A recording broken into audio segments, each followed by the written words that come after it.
This is Gene Key with Skyserve America News. The U.S. Supreme Court rules leave an assault weapons ban intact. NBCNews.com contributed to this report. The U.S. Supreme Court Monday handed a legal victory to advocates of banning firearms, commonly known as assault weapons, by leaving a suburban Chicago gun control law intact. The court gave a boost to efforts aimed at imposing such bans elsewhere, at a time of renewed interest in gun regulations after recent mass shootings. Police say the attackers in San Bernardino used such weapons, as did the gunman who attacked a Planned Parenthood clinic 2 weeks ago in Colorado. The court's ruling specifically includes certain rifles, including those resembling the AR-15 and AK-47 assault-style firearms.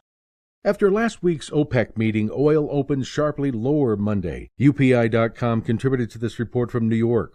The impacts of last week's fractured OPEC meeting in Vienna spilled over into Monday's trading as crude oil prices started the day down more than 2%. Ministers of the Organization of Petroleum Exporting Countries left Vienna last week with few concrete terms governing individual membership production. De facto leader Saudi Arabia has said production needed to remain healthy to meet expected demand from Asian economies. Crude oil prices are off about 4% for December than at this time last year. For demand, the Chinese economy is slowing down. The U.S. and European economies, meanwhile, are showing signs of slow but steady growth moving into 2016. OPEC ministers last week said the balance between supply and demand could level out at some point by the middle of next year.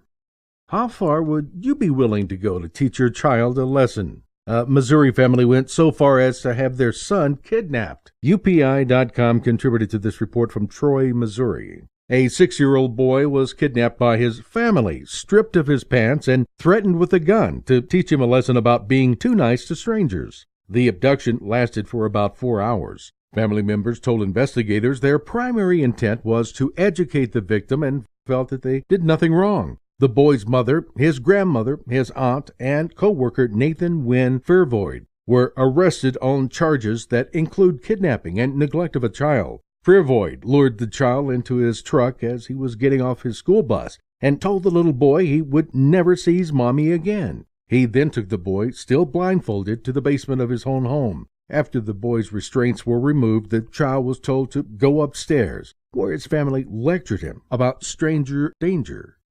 This is Gene Key, Skyserve America News.